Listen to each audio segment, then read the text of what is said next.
Hello, good morning. I come to you today from a hotel room. I've had a very bad night's sleep.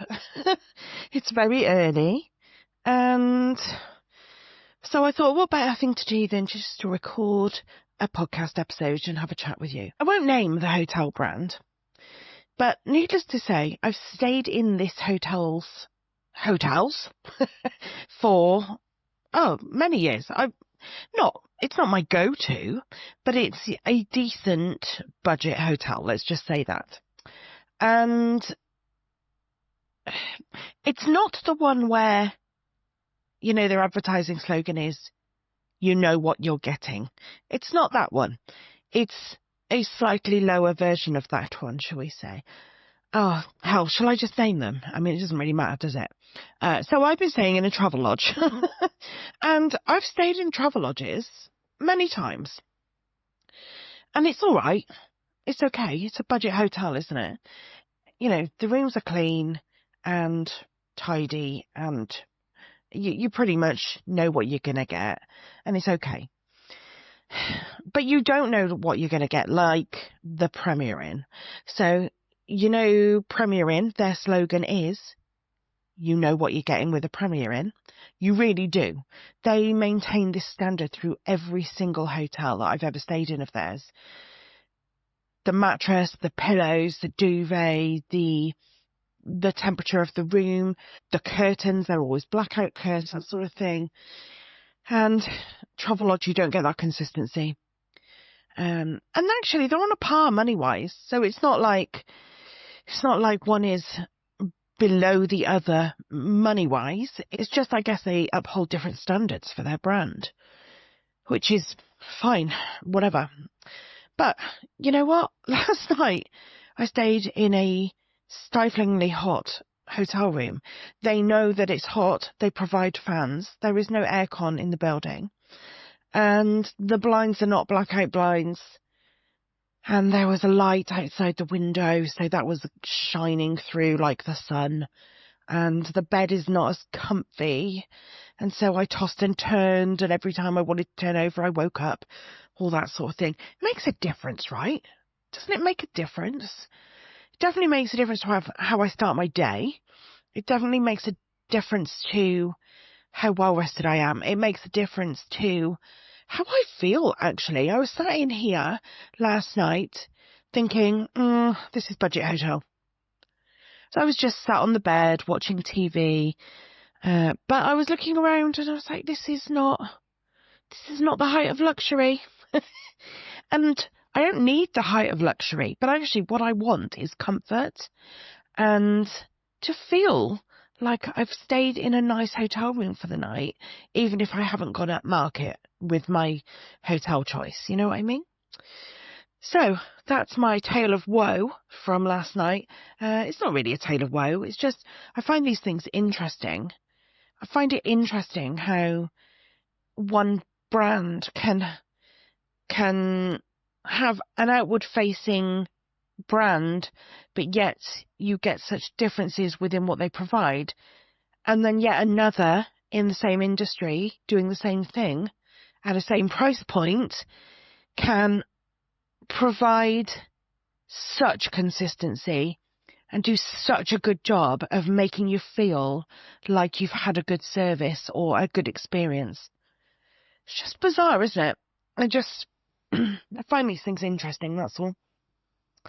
Anyway, let's talk about a realisation that I've had over the past, I don't know, couple of years, maybe, year or two.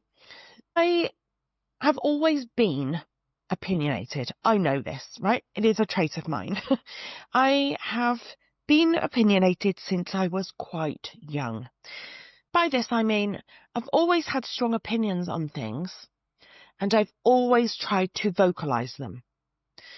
There are people in the world who have strong opinions, but they don't feel comfortable saying it. It's always just come out of my mouth. Sometimes in a more filtered way than others, but I have always been quite strong in saying what it is that I yes, that's what I stand for, yes. But action that I think should be taken, standing up for what's right for other people, that sort of thing. I've always been quite vocal about that. And up until the last couple of years, I've always thought I'm just opinionated. I just need to rein it in sometimes. But I've come to realise that actually that's not it. That's not how this works for me. Me being opinionated is me having values and morals and wanting to do right by people and wanting to be heard and wanting things done the right way, or maybe it's wanting things to be done a different way because I can see a better, more logical, more consistent way of doing things. Or, there's lots of different ways that this plays out. There's lots of different ways that being opinionated works for me in a very productive way.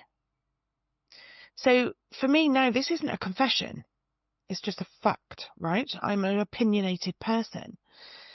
And I'm learning, and I have learned over the past couple of years, the right way to use it. And I think there are an awful lot of women out there that are opinionated, do have good morals, good values, good ethics. They have a great way of doing things in the world. They have a real voice, and they don't use it because they're seen as being opinionated, and so they've been taught to rein it in, to not vocalize their thoughts and their feelings. And actually, as women, that's what we're taught anyway, right? As women, we are taught to not be bolshy, to not be bullish, to not be aggressive in our opinions. There's very much a difference between being opinionated and knowing it and understanding it, using it to your advantage, knowing when it's appropriate, when it's not appropriate, that sort of thing, and just being completely unself-aware. Is that a word? Unself-aware. We're going with it. There is a difference between having opinions and standing for something and seeing a better way of doing things, trying to make your voice heard, and just being careless with what you're saying. So, I would like this episode to try and help you figure out where you are on that scale. Are you an opinionated person? Do you have things that you quite often try and say, try and get across to other people? And maybe it's not heard, maybe it is heard, I don't know. But are you the kind of person where people think, God, isn't she opinionated? She's got a lot to say all the time. And you can have a kind of internal check with this stuff and decide, what I'm about to say, is this going to be helpful? Is it just going to be noise that's going to be lost? Is there a benefit to me saying this? Or not even is there a benefit, but do I need to say this because this is an important thing that I have to say for people? So let me give you an example of where this works for me. I sit on a pool committee. Pool, P-O-O-L. I feel like I didn't say that very well. I sit on a pool committee. In fact, I am the chair of our local county pool league. It's not a league, is it? What is it? Team. Let's just go with team. I sit as the chairperson for the local county pool team. And I have to deal with lots of different people. I have to deal with the committee and the players and venues and just people in general, right? And here, it's quite important that I speak up. It is my responsibility. It is not a dominance thing, okay? I'm not here trying to assert what I think and feel into the situation. And it does require a degree of being opinionated sometimes. So when we have to get things done, when I feel like I have to stand up for something that's right for the players, when I feel like something's not being done fairly, It is my role as chairperson to have an input. Now, as chairperson, I have to be neutral about these things. I have to take my feelings out of it to a degree. So I have to act as this kind of go-between for the players and the other committee members and the venues and the other teams. I have to do what's right for both the committee and for the players. That's a difficult place to be sometimes, because I have the players coming to me talking about things that they're not happy with. I have the committee voicing things that are frustrating them. I have to be tactful when it comes to the venues, or say the regional committee, if I have to talk to them about a subject. There are times and places where I have to be appropriate in my level of opinionatedness. I have to find the right level, because I have to be professional in this role. And so I quite often will say to people that I have two hats, right? I have player Terry. I have personal Terry, right? Personal pool player involved in the pool scene Terry. And then I also have committee Terry, county chairperson Terry. Sometimes those people are different, because when I'm talking, I can say, right, with my county hat on, with my chairperson hat on, I believe that this is what is best for the county. But sometimes that can be the same for chairperson me and personal me. I can say, actually, with my chairperson hat on, I think this is right. But actually, as a player, for me personally, I think this is right. Or I can say, personally, I would like this to happen or not happen. As a chairperson, I see that this is the right way to go. So you can have a way of being opinionated, but differentiating when it is appropriate, when you are respecting a boundary that is in place, that sort of thing.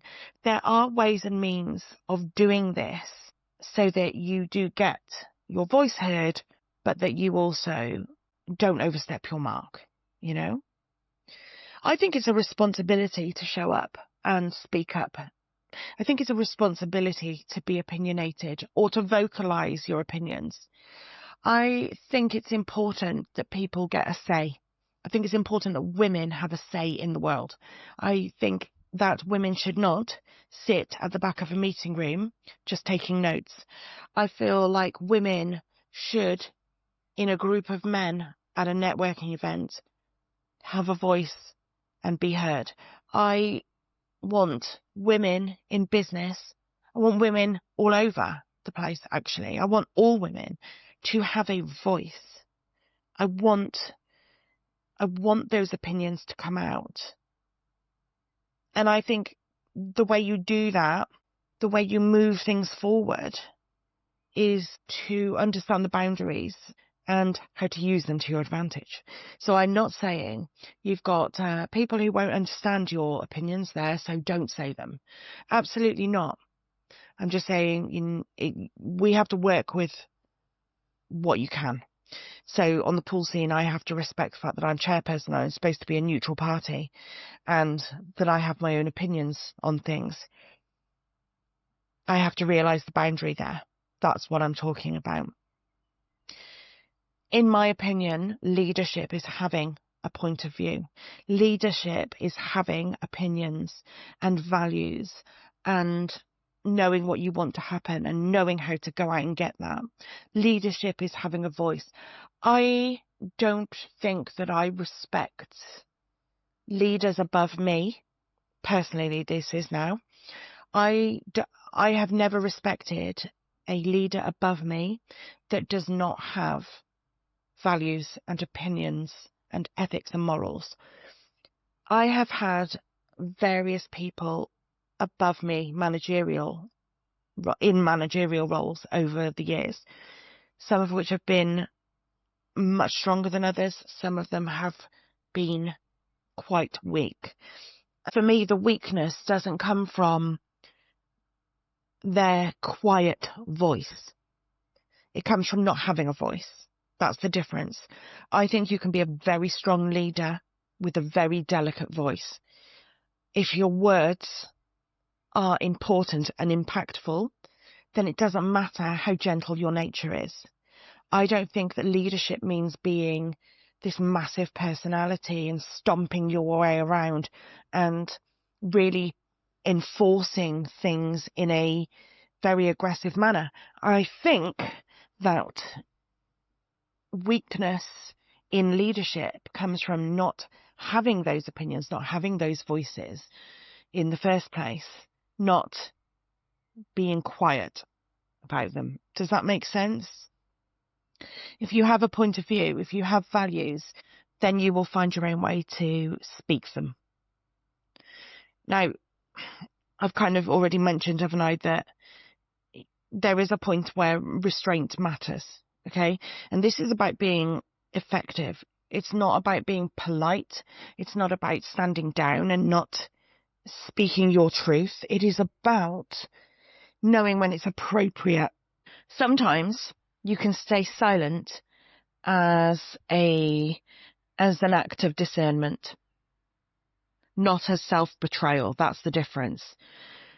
If in that moment you choose to stay silent because you feel like to voice your opinion wouldn't be appropriate at this time, perfect. You pick and choose your moments. You pick and choose when it's appropriate to say something and when it's not. But you do that with confidence. You do that with knowing that it is the right decision in the moment, not fear-based, not betraying what you have to say. If you're thinking, well, I've got these thoughts on this, I've got this opinion on this, but I don't know how well it will be received, so I'm not going to say it, then that's betraying what you're believing in. That's more often than not going to be you abandoning those values and morals to appease other people.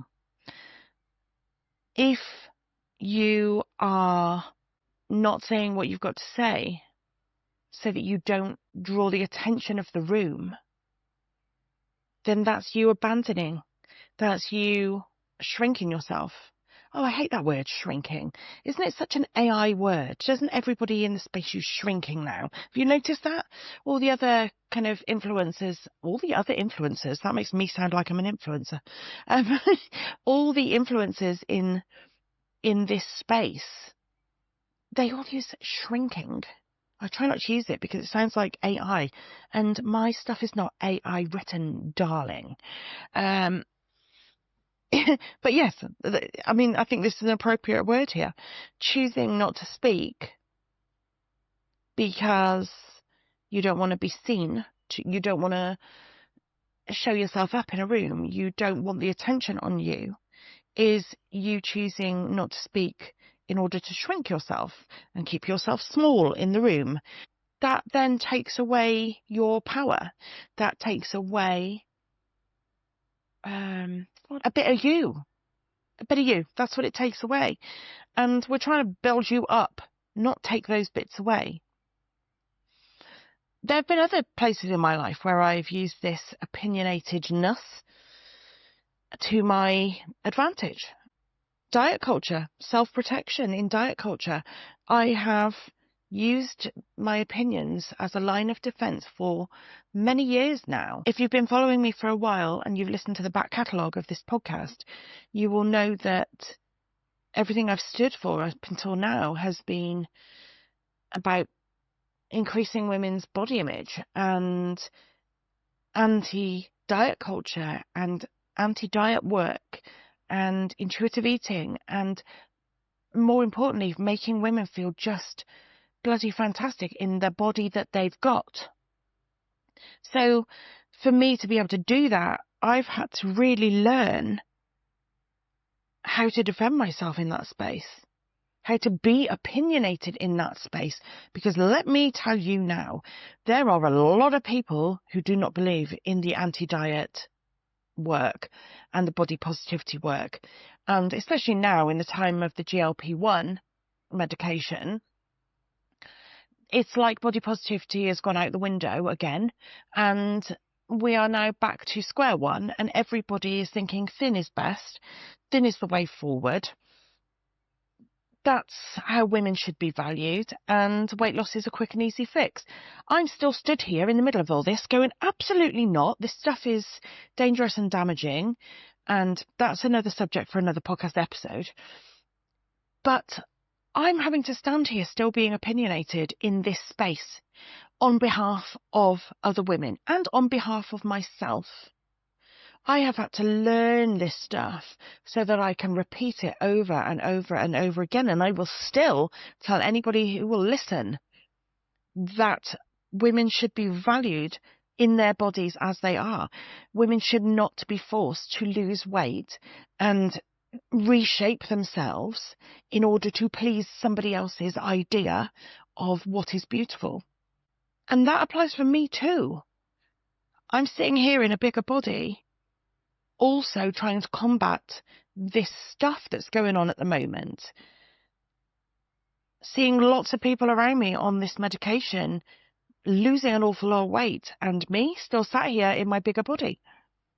So I've had to use my opinionated side in order to voice my opinions on this stuff, my very well educated opinions on this stuff. I am using it to opt out of bullshit because I trust in everything that I have learnt. I trust in the difference that it's made in my life. I trust my judgment. I trust that this stuff is going to come back around and that the GLP-1 stuff will not last forever. People will start to see the side effects of having been on this stuff for a little while and will realise that it's not all it's cracked up to be. I trust in my own judgment. It's hard work, right? It's hard work being opinionated sometimes because you feel like you're banging your head against a brick wall. Just bashing your head against a brick wall and nobody's listening. But people are listening.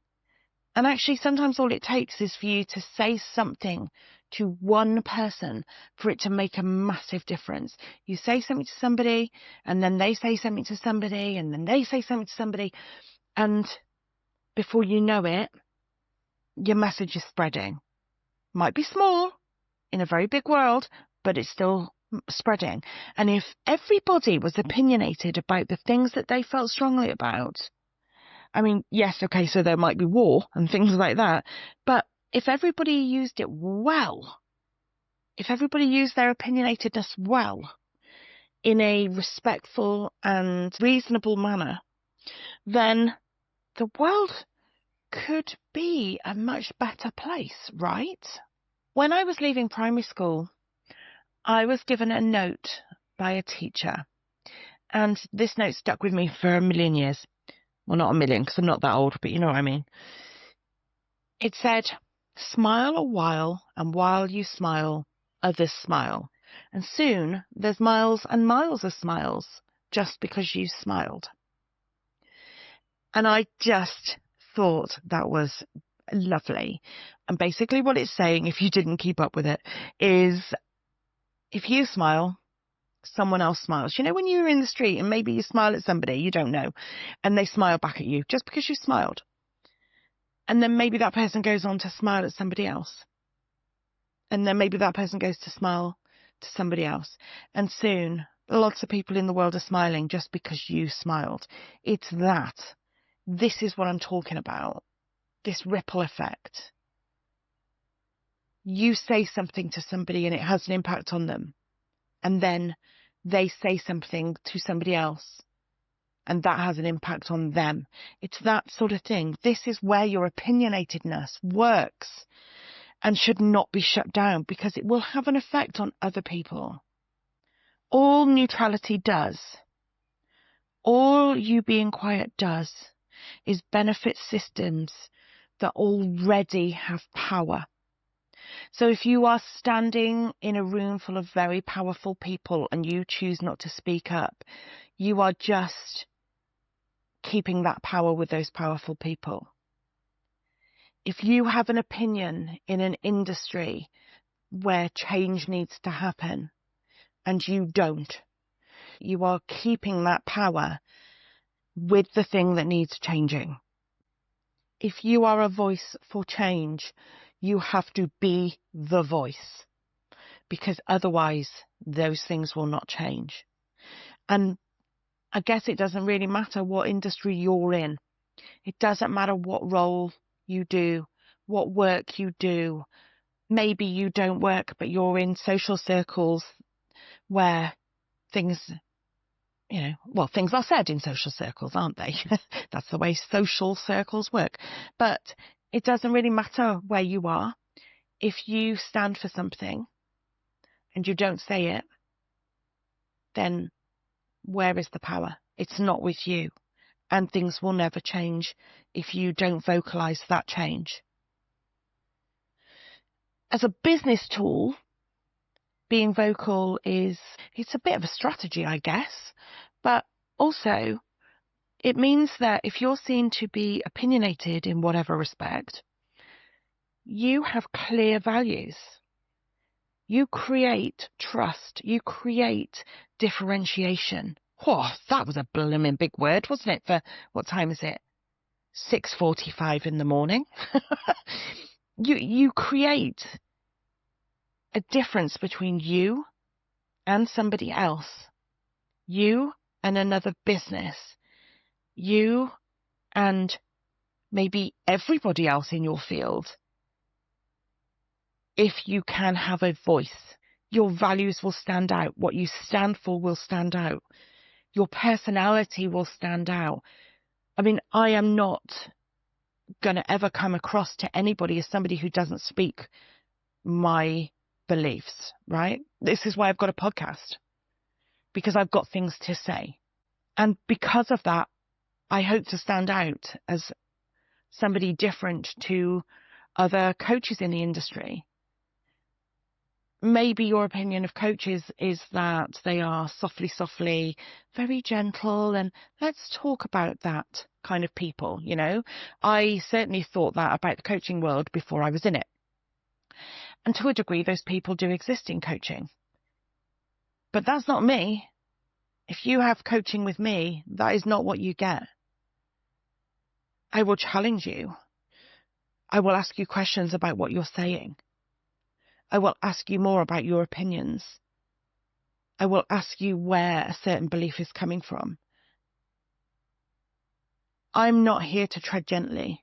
I am here to have my opinions thought and felt. Obviously, I'm not opinionated in coaching sessions because that is not my place. This is where I rein it in, and I don't have an opinion on what you have to say. Or if I do, I don't vocalize it because that's not appropriate. It's your space. But my voice helps me to challenge you and your thoughts and beliefs and values. But when I'm in an arena like a meeting or a networking space, or when I'm doing my podcast, or when I'm on social media, I'm going to say what I think and feel. And hopefully that then separates me from other coaches in this space. Hopefully it gives you a sign of what kind of person I am and the work that I do, the values that I'm led by. Hopefully it means that you see me as a person. Hopefully that means that you trust me and you like me. That will work for you too. You will also earn the trust and respect and the like of the people that you want to work with, because you having a voice means that they get to see what you stand for. They get to decide whether that aligns with them and their beliefs and values and morals and all of that. And they get to decide if you're the kind of business that they want to buy from. And that's a good thing, because it also detracts is that the right word? Yes, detracts the people that you don't want to work with, the people who aren't aligned with what you're doing and what you think and what you say. So as a business strategy, to be vocal, to be opinionated is such a good thing. It's such a good thing. It's just going to Attract the people that you want to work with and detract the other ones. People will know where they stand with you if you've got something to say and you say it. Because let's face it, if you don't say what you think, if you don't put your opinions out there when you're doing things like social media, and then they come to work with you and all of a sudden in a one-to-one space you have the confidence to put your voice out there, they're getting a very different version of you than you put out in a public arena. And that's not what you want as an experience, is it? You want people to come to you because they know and like what you are putting out there publicly. And this also is an authority piece. You being opinionated, it's about building authority. I build mine from lived experience. This isn't about being performative. That word, if you're watching Maths Australia at the moment, hasn't that come up a lot? We won't get into maths right here, but let's say this season of Maths Australia is quite something. Anyway, yeah, this isn't a performative thing, right? Being opinionated is not about being all showy and having this theatre of your confidence. It's not. That's not what it's about. This is about having real authority in the space. You can do it without being dramatic. I am not a dramatic person. I do have opinions and I say them. So, you can have this authority without it being this big kind of show, So where do you go forward with this? We are very much in the habit, aren't we, as women, of editing mid-thought and deciding whether you should pipe down a little bit because you're just too much. Well, the too much thing has to go, right? You are never too much. You are you. And people will either love you for that or they won't. That is not on you. That is on them. You are never too much. The editing piece should be around whether it's appropriate for you in that space and in the role that you're holding in that space to be opinionated. And when I say appropriate, it goes back to earlier when I was saying about being chairperson. Sometimes there are times where it's appropriate for me to be very vocal and opinionated, and others I have to really respect the boundaries of my role. And so the editing for you should be about that. Not whether your thoughts are important enough, not whether your thoughts are something that people would be interested in, not whether you're going to make a show of yourself. That's not what the editing is about. The editing is about whether it's appropriate for the space that you're in. But if you ever think that it's because you're just being too much, then you need to see that as a belief that has been given to you by somebody else and a belief that you should not hold, because you are never too much. Also, are you being opinionated or not being opinionated based on your likability or being taken seriously? So are you speaking up or not speaking up to suit the audience, to suit the people in the room, so that you fit in, things like that? Are you doing that? Are you doing it to be liked? Are you saying things that maybe you wouldn't usually say because you want to fit in? It's human nature, so don't beat yourself up if you are. As humans, we're driven to be pack animals, right? We are designed to want to fit in with a tribe and not be outcast, because those who were outcast many, many, many years ago didn't survive. So it's a natural driver for us to want to fit in somewhere. But are you changing your voice in order to fit in? Are you not saying what you want to say in order to fit in? And do you want to be taken seriously? Do you want to be taken seriously in the role that you are in? Do you want your opinions to be taken seriously by people? You've got to make that decision, because you don't get to want to be taken seriously and not vocalize these thoughts and feelings and beliefs that you have. There is a cost to not doing that. You can have these opinions. You do not have to apologize for them.